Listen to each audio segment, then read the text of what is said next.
Diasporic Music on Black Power 96 with Melinda Francis, Norman Richmond, Lisa Watson on the buttons, and we just paying tribute. We just listened to some music of the great Lou Donaldson, who is still in the land of the living. He is in his 90s, and he is a Lou Donaldson. If you ever come in contact with him, he is what the Black Uhuru would say. He is a genuine character. Joining us on the line is Dr. Gerald Horne, who holds the John J. and Rebecca Morris Chair of History and African American Studies at the University of Houston. He's written over 40 books, and his latest book is The Counter-Revolution of 1836, Texas Slavery and Jim Crow, and the Roots of American Fascism. And how are you doing today, sir? Oh, it's all good. How about you?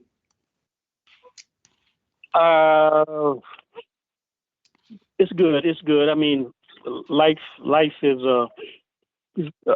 ups and downs. So it's people. Some people are being born, and some people are joining ancestors. So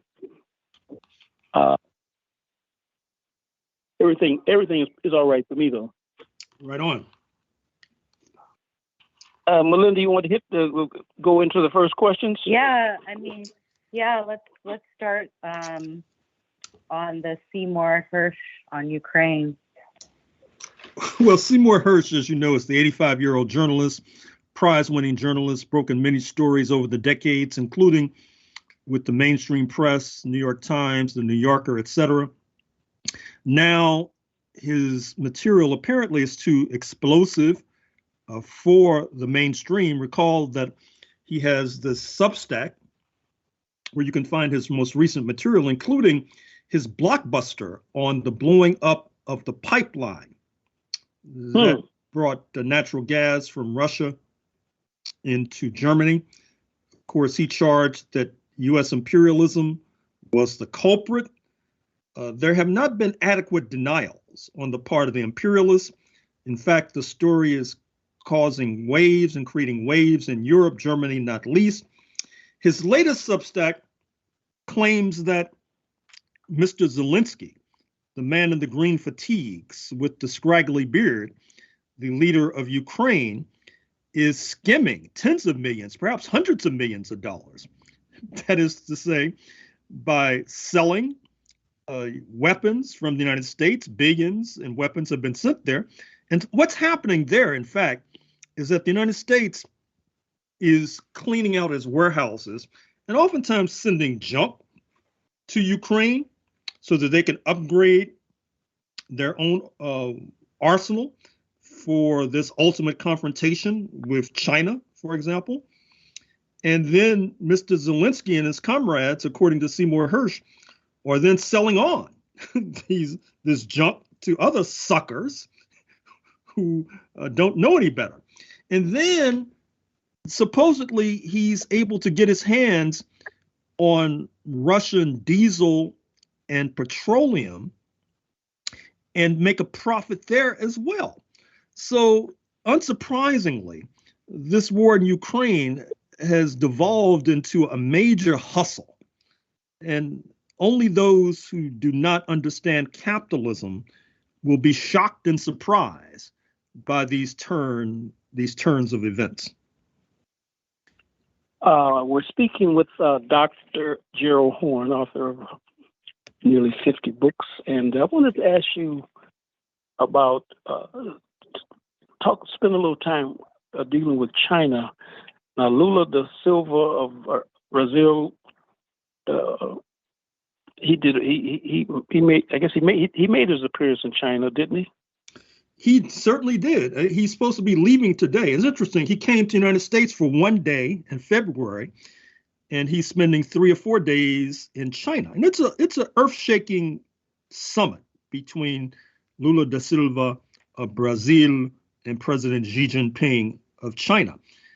A number of accords have been signed already China is Brazil's major trading partner, and there's serious talk about de-dollarization, the very whisper of which sends shockwaves through Wall Street and the White House, because a major lever of power of U.S. imperialism is the manipulation of the greenback, which then allows the United States, if you have them, to give them an entry into slapping sanctions on you, perhaps negating them. Now, the story originally out of Ukraine in February 2022 is that the United States, through the manipulation of the dollar, had seized $300 billion in Russian assets.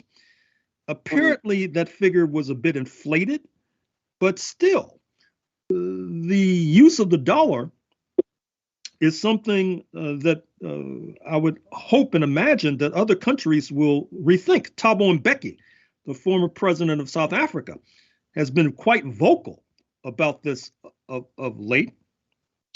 And I should also mention that this meeting between the leaders of Brazil and China was a sub-BRICS meeting. Recall that BRICS, Brazil, Russia, India, China, South Africa, they're meeting in South Africa in a few months.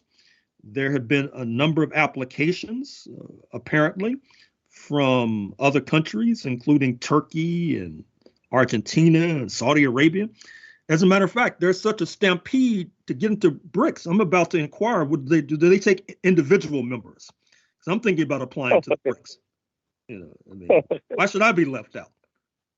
And I would say on behalf of Black America, but these Negroes here, they might want to lynch me if I talk about doing something that Uncle Sam will look askance at. Speaking of Uncle Sam, just to return for a moment to that Seymour Hersh Substack, he also really lambastes the leaders of U.S. foreign policy, including Antony Blinken, Secretary of State, Jake Sullivan, the National Security Advisor. He portrays them as the gang that can't shoot straight, a latter-day version of the Keystone Cops, the chauffeurs of the clown car that supposedly is U.S. foreign policy formulation. They're the men who have the ear of the doddering U.S. president, Mr. Biden, the walking gaffer machine, who seemingly cannot open his mouth without making some sort of malapropism, for example. But I'm making light of the situation, but it's all too serious in light of these military maneuvers that U.S. imperialism is engaged in with the Philippines, not far distant from the shores of China. And China is engaged in similar maneuvers, not off the coast of San Francisco, but off the South China Sea coast. But if the United States is not careful, there'll be maneuvers before you know it off the coast of Alaska, for example. So this is a very serious crisis. And what's happening, it's interesting to look at what's happening with regard to capital. Warren Buffett, the Oracle of Omaha, one of the 5 richest people in the United States, one of the 10 richest people in the world, has just divested from TSMC. That's the major manufacturer of computer chips, ubiquitous in smartphones and in automobiles increasingly. He had a multi-billion-dollar investment in TSMC, which is headquartered in Taiwan, the rebel province off the coast of China, whose leader has been engaged in serious discussions with U.S. right-wing leaders of late, including on a visit to Los Angeles and New York. This is very ominous because Mr. Warren Buffett is notorious for making long-term investments, for sinking his money into a corporation and letting it sit there and gather profits and dividends, for example.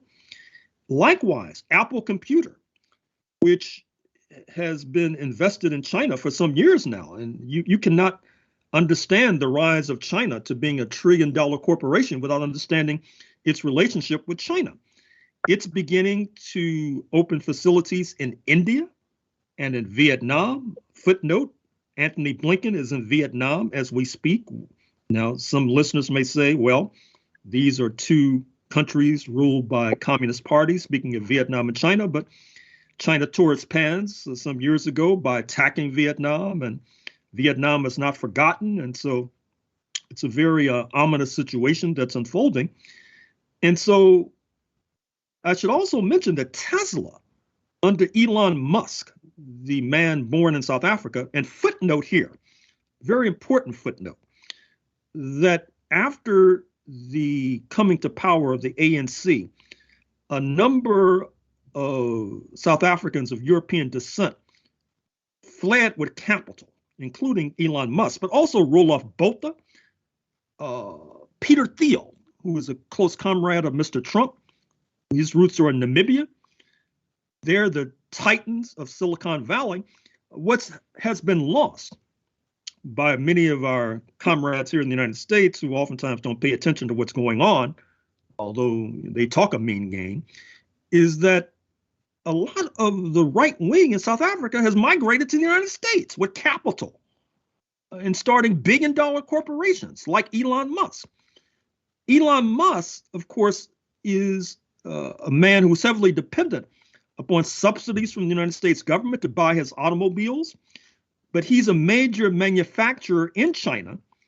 And the word on the street is that Mr. Elon Musk, who obviously is a man who moves around the world, that U.S. intelligence is beginning to suspect that his relationship with the People's Republic of China is not necessarily the kind of business relationship that one might suspect, that he might be leaking important information to the People's Republic of China. And in that case, he would be grouped, for example, with the Israeli authorities, who, despite their close relationship to the United States of America, also have been accused of leaking material to Beijing. It seems as if we're in a transition from the dominance and hegemony of U.S. imperialism to a situation where China is in the passing lane. And if you look at what's happening with the Israeli authorities and Elon Musk, you suspect that's what's going on. However, you look at Warren Buffett and Apple, you might suspect that the United States might be planning some sort of attack on China, which is why they're abandoning the neighborhood. You're listening to Diasporic music on Black Power 96. And what about what is there going to be any fallout from the president of the head of state of France, Macron, going to China? Oh, it certainly is. He's been denounced and excoriated in Washington. As a matter of fact, Senator Marco Rubio of Florida said, Mr. Macron, you were bowing and scraping in Beijing, bending the knee to President Xi, suggesting that the United States might not have the assistance of France and the European Union if it decides to tackle China. So Marco Rubio concludes, if that's the case, Mr. Macron, and you're speaking for the European Union, well, maybe we'll leave you and your comrades to deal with Russia in Ukraine by yourselves. Now, I think that that's empty talk by Senator Rubio, because the United States and its imperialism is not in Ukraine to boost the European Union. As I've said many times on this program, John Bolton, the former national security advisor under Mr. Trump, said that Mr. Trump saw the European Union as second only to China as an antagonist of the United States of America. Having said that, however, this is a very serious situation. And let me make another point. There are a number of left-wing outlets in the United States that pride themselves on sharing information about virtually anything and everything under the sun, having to do with changes in the global economy and changes in capitalism, et cetera. Some of these outlets have had nothing to say in recent weeks about the Xi Putin summit, the Xi Macron summit, the Xi Lula summit. And I find that very irresponsible. And I'm scratching my head trying to figure out why. I suspect it's because they were wrong-footed when Xi came to Moscow, because many of these folks, they're gung-ho about waging war against Russia. And when Xi came to Moscow, it exposed that China, and many of these people consider themselves to be devotees of the People's Republic of China, but it was clear that China was not on board. And so obviously they're not able to digest and comprehend what's going on in the world, or perhaps they do and just don't want to share the fact that perhaps they got out on a limb when they acted as cheerleaders to overthrow Putin. In any case, it's a demerit on the record of many of our friends and comrades on the left. And I'm wondering, do you detect a similar tendency north of the border in Canada? You want to deal with that, Melinda? Well, I think it's a little bit different because there's this hysteria around China interfering with the electoral process here in Canada. So not that I'm saying like there isn't thing, but I think it's just the hysteria is different here in Canada. I don't know if you have anything to add, Norman. Yeah, because there are many people that claim that Pierre Elliott Trudeau was a Mau Mau. He was not a Mau Mau. He was a plain Maoist. I mean, there's a lot of commentary that talks about how Pierre Elliott Trudeau was so pro-China, and there's still the whole question of Justin being too soft on China. He's getting a lot of criticism from. I don't know if the NDP is criticizing him for his. He's not hard enough on China, so it's. I think Justin is being pushed to toe the line of U.S. imperialism, of U.S. imperialism, but most Canadian prime ministers have gone along with the program every once in a while. Like John Chrétien, who was a leader of the country in the Liberal Party, a couple of times he went against the trend, and I think that Diefenbaker might have taken some positions in the 50s, early 60s, which were kind of went against the grain with U.S. imperialism. But I don't know if it was because of he genuinely was supporting the oppression of supporting oppressed people, or was he just trying to flex his manhood muscles? I don't know what it was, but as a rule, the Canadian government is kind of let me put it bluntly, as a lapdog for U.S. imperialism. And let me say that there's a guy of Yves Engler has got a ton of books, and he's got many books. Has a Facebook page. You want to know, listeners, check out Yves Engler, and he'll give you a rundown about Canadian foreign policy, maybe one of the best. Well, here's another footnote for your Caribbean audience, more specifically your Trinidadian audience. If you go to the website of thenation.com, The Nation, of course, is this left-leaning periodical in the United States, you'll find an essay that I wrote on the late CLR James that they might find intriguing. Could you give us a thumbnail sketch of what you said? Well, it's a review essay, and I focus on Black Jacobins, of course, because, as you know, I wrote a book that's a takeoff from that book, The Black Jacobins on the Haitian Revolution, trying to take it a step forward, arguing that the Haitian Revolution ignited a general crisis in the entire slave system, including in North America, that could only be resolved with its collapse.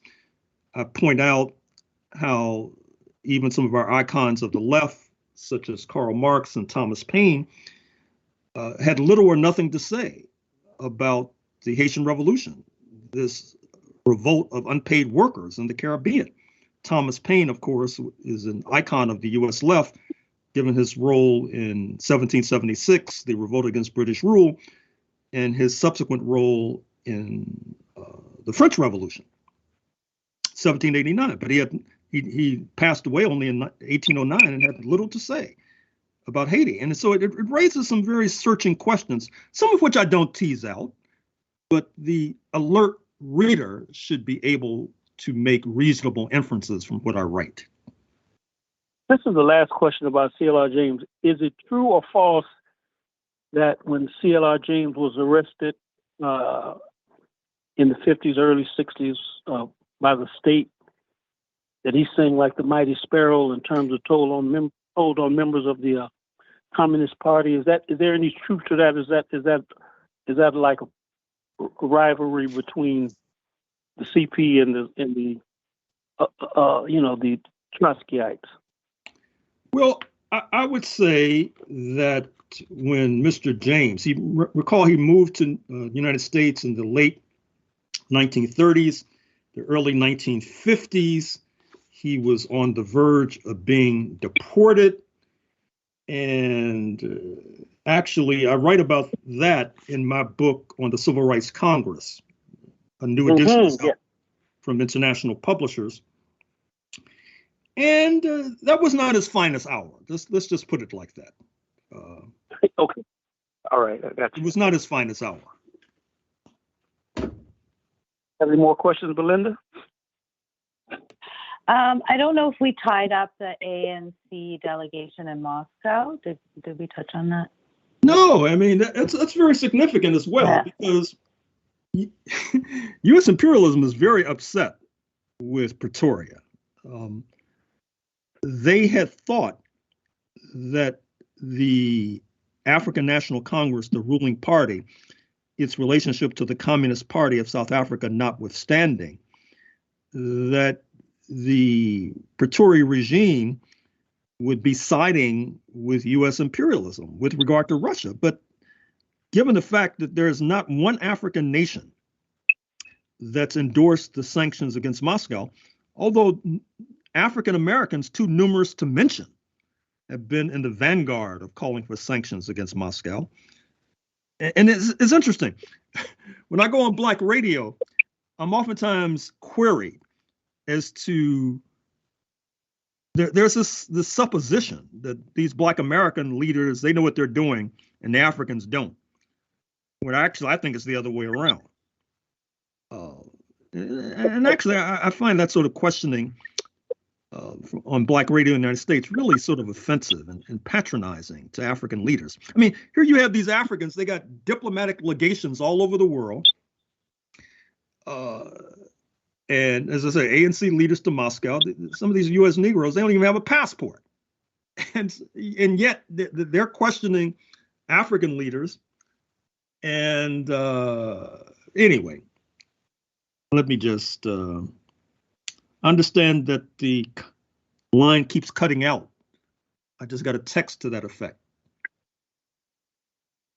Okay. I think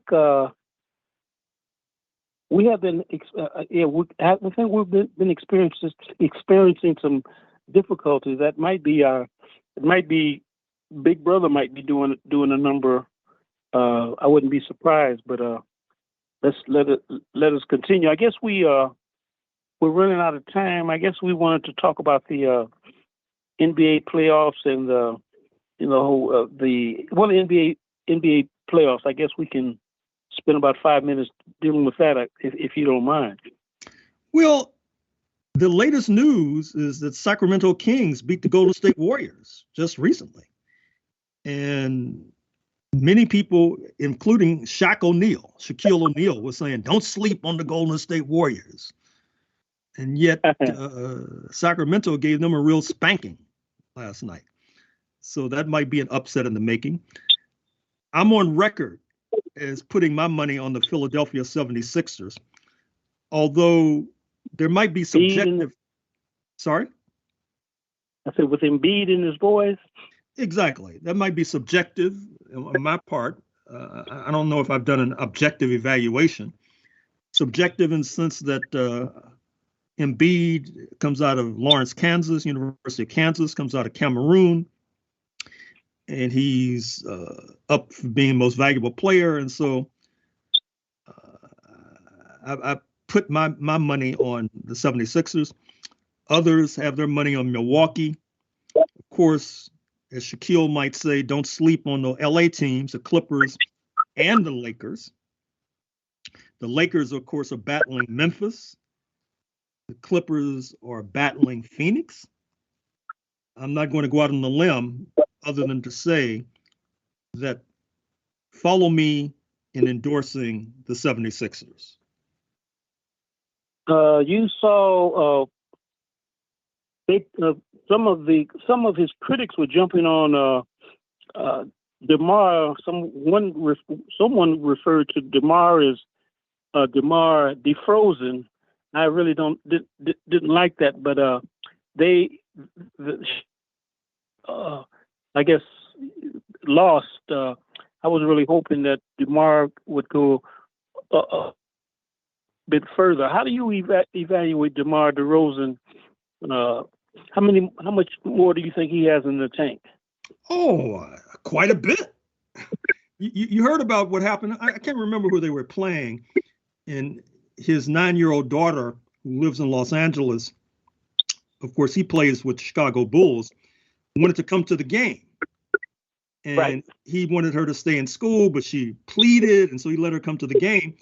And then she went viral because whenever, I can't remember I guess it was Miami. Whenever one of their players went to the free throw line, she would shriek and throw off their concentration. And she was given credit for the victory. And now, since this is the United States, she's getting death threats. 9-year-old girl. Oh man. Yeah, I guess. I guess she was born. She wasn't born in Canada. She was born in the United States, someplace in the U.S. Right? I'm not really sure. I kind of feel bad for DeMar because I think he said he heard it through the grapevine that he had been traded. And he said I think he might have went to Taco Bell or someplace or some weird spot.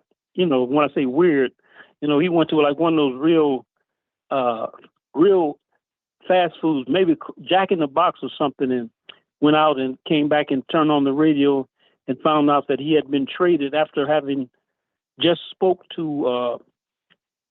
with Masai Ujiri, the day before or something like that. So he is he's not fond of Masai Ujiri at all. And that's the executive with the Toronto Raptors basketball team, a team that traded him unwisely, I might add. Yeah, and he is Masai is Nigerian and Kenyan, I believe, right? Mm-hmm. Kenyan, yeah. One parent from Kenya, the other parent from Nigeria, and very tight with Barack Hussein Obama. And I remember at basketball, they showed them on TV, and what's her name came out of the stand. No, came out of the locker room. Barack Hussein Obama. I thought when he was walking, I said, "Who is it?" He was walking like Al Prentice Bunchy Carter. I mean, he was like Malcolm said, in Los Angeles, black people in Los Angeles, they're so slick they be walking sideways. And Barack was he and Masai were together, and not Masai, but Barack Hussein Obama, like I say, he came out looking just like Barack, like Al Prentice Bunchy Carter. Well, I guess that's where the resemblance ends. Yes, sir. Is there anything else you'd like to add? Well, only that listeners keep an eye out for my next book, Revolting Capital, Racism and Radicalism in the Washington, D.C., 1900 to 2000. It'll be dropping any day now. And there'll be a book launch in Washington, D.C. in early June, and in New York City, Brooklyn on Juneteenth, June 19th, 2023. Be there or be square. Are you going to be at Sankofa? Could you explain? Is it Sankofa? If it is going to be, is that highly we may have the DC thing may be at Howard University. We're still working on the site. Okay, because you're going to have a big audience, I guess. So the bookstore you might have to be in a bigger spot, right? Correct. Okay. All right. So thank you, sir, and we will see you. Be speaking with you next Sunday, same place, same time. Good luck to you. And I'd like to thank Lisa Watson for the technical brilliance, as Milton Blake would say, per usual, and thank Melinda Francis. And any final thoughts?